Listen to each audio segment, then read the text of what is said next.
So this is a great question. Of course, there is no immediate answer. And looking back at some of the things, remember I asked you all. First of all, I asked, is there any innovative person in the audience? Only one person put up their hand.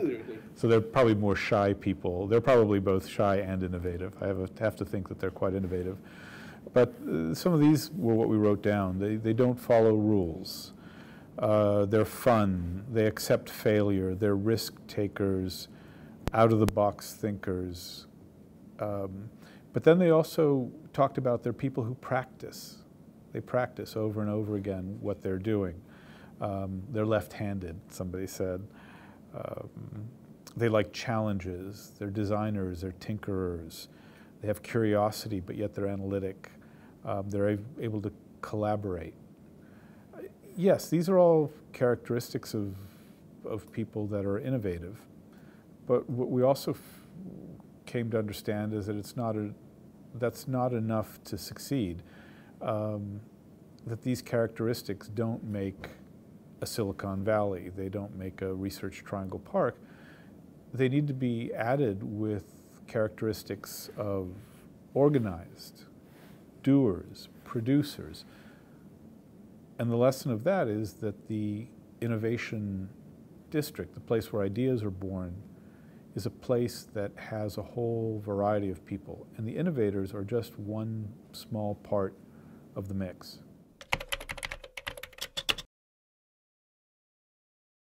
Well, I think to attract different types of people, you need to have different types of environments.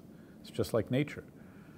Different species grow in different habitats.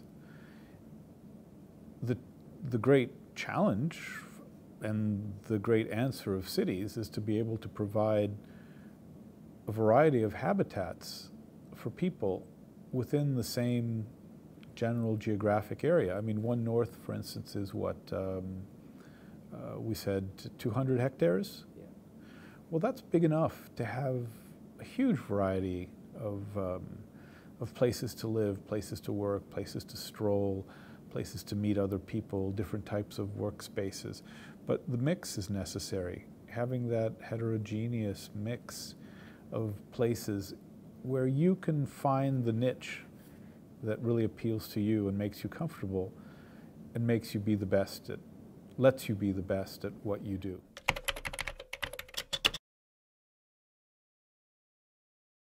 You need the mix, and that mix is different in different places. We were hypothesizing maybe 30% innovation in like spaces and activities, and maybe 70% of the more larger corporate entities. And the reason, there's actually a business reason behind that, which is that typically research and development nowadays is done through a process that's very different than how it was done 100 years ago at Bell Labs or 50 years ago at IBM. There's a saying that M&A is the new R&D. Mergers and acquisitions are the new research and development.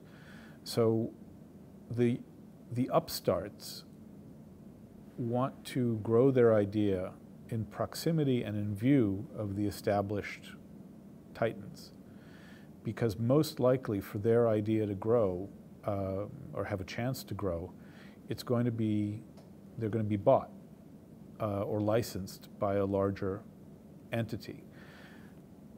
It goes back to the ecosystem analogy. The startups have to be around venture capitalists. They have to be around more mature corporations in order to have the seed of their idea be able to grow into a full-fledged tree.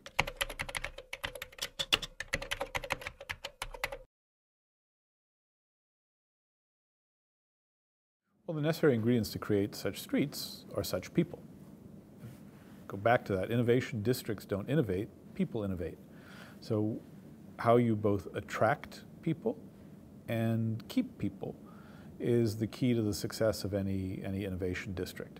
The example we were using, we're talking about a wonderful music hall and restaurant called Motorco, which is the creation of a group of young people who put in a lot of sweat equity and a lot of imagination to take an old car dealership building, an Art Deco car dealership building, and renovate it to this new use and then open it up to the public. Cheap beer doesn't hurt. That attracts a number of people, and once people are there, other people come to see those people. People attract people. So you really actually have to spend more time thinking about how you'll get the right mix, the right cool that will create a scene. And very often that's not done from the top down. It's done in ways that are unexpected. If they were expected, they wouldn't be interesting.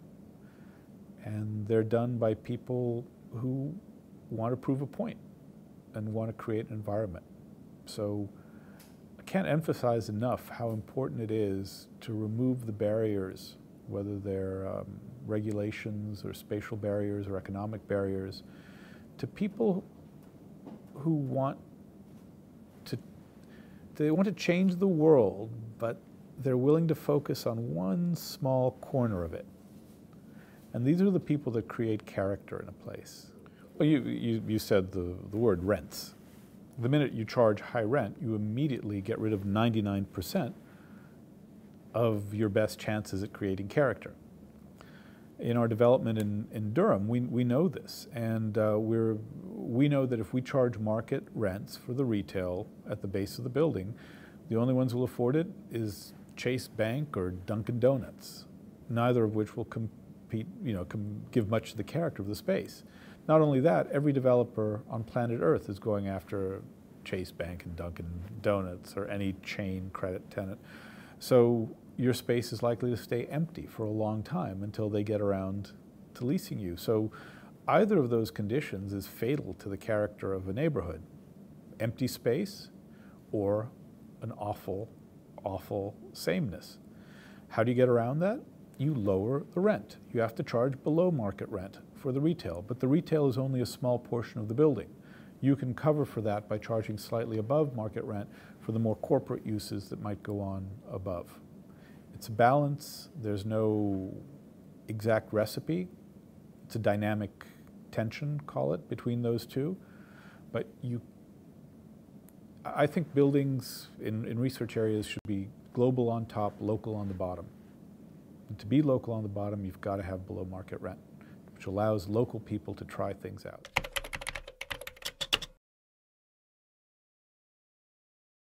Well, the vibrancy comes from the people that are attracted to try out these startups. What you are doing, though, is reinforcing the innovation spirit, because the startups are no longer just technology companies. They're startup vegetable stands. They're startup, in Durham, there's this woman who makes gluten-free cakes that keeps coming after me trying to get space. Startup bakeries. There's a great bakery in Durham where a chemistry professor from the University of North Carolina got a little tired of the academic grind. So he decided to open up a very, very carefully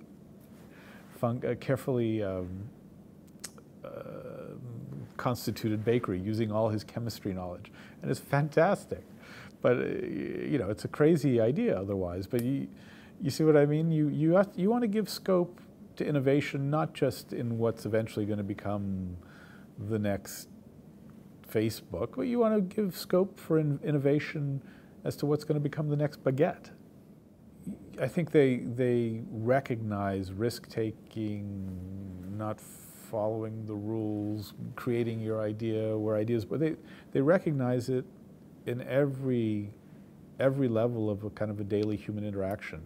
And especially in food. I think food somehow has a special, special place in innovation districts. Because to really do good food, you have to be very confident about yourself, and you have to have a very clear goal. And you have to be willing to experiment, you have to risk failure, all these things that we apply to the business end of these innovation districts, applies to the food end as well.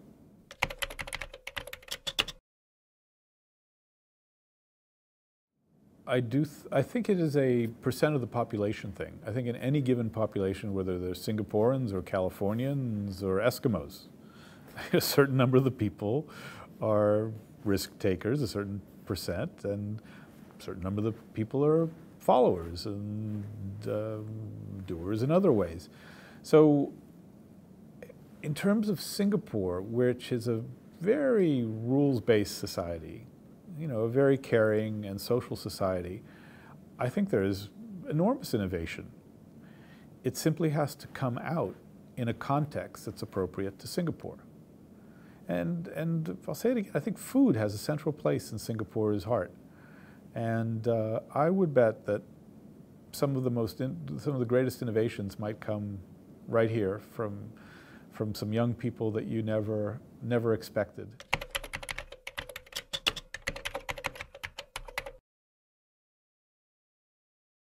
Well, first of all, you don't have any distressed areas.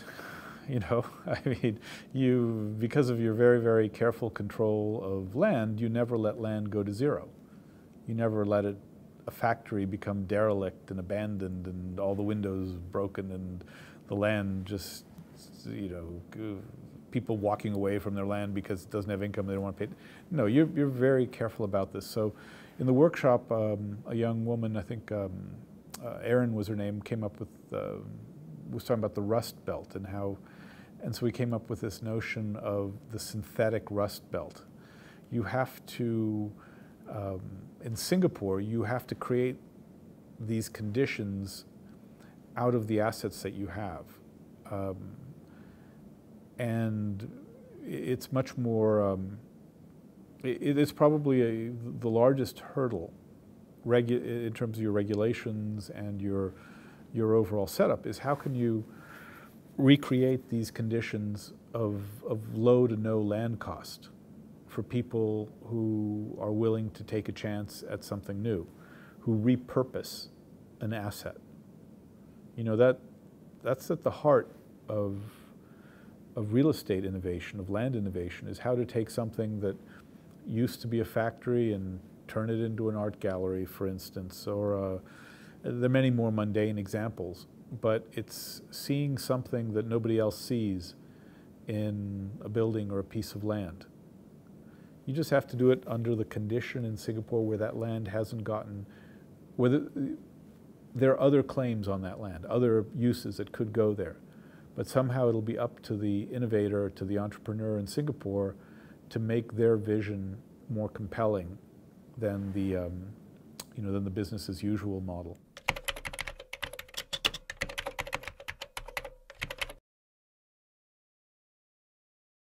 Yeah, I think there are a couple of options. One is to look at the secondary market. In other words, to look at leases and subleases.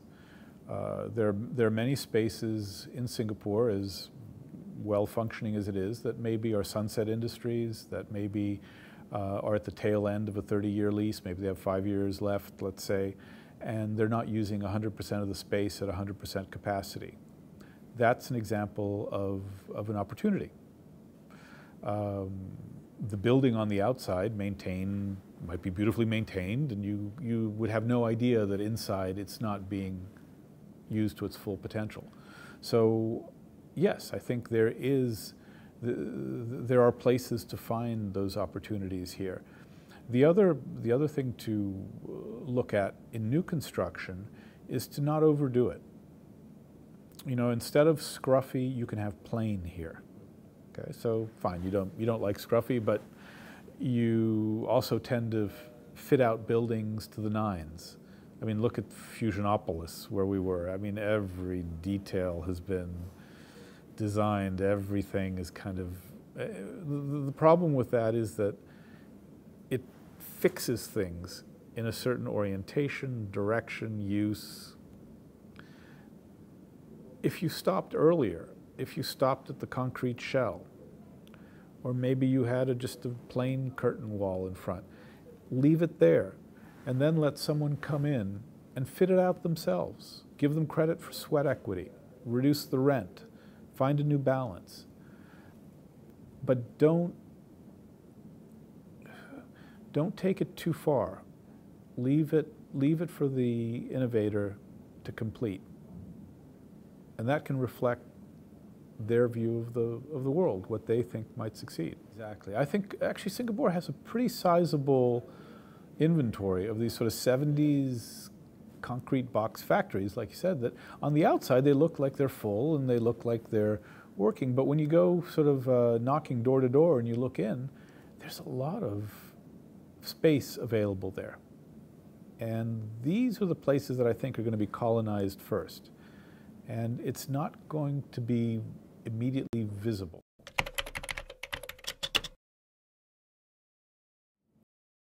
Well, Singapore's not yet built up. You got a long way to go here. We're in early innings, right? I think, and maybe this is running off to another question, but Singapore is in a very interesting point of its development. The annual GDP growth is sort of getting more in line with regular developed countries. I think there's less of a need for speed, less of a need for quantity, and I think Singapore is turning the page into an era of quality. And that's going to have very important implications for the planning process, for the financing process, and also for the social approach to development. Quality in New York certainly can come from money and Fifth Avenue and riches, but quality from New York can also come from innovation, from artistry. Red Hook, Brooklyn, where I live, has, I think, the highest quality neighborhood I've ever lived in, but it's not a rich neighborhood. Its quality comes from the artists who live there, the people who open restaurants there, the community they build there, the innovation that is in everyone. I should probably try to answer your question more directly, but innovation and quality are becoming synonymous. And as Singapore builds out, it needs to have a place where people can innovate. Maybe it's a formal innovation district, or maybe not. Maybe it's less formal. Personally, I think I think Singapore needs a Brooklyn.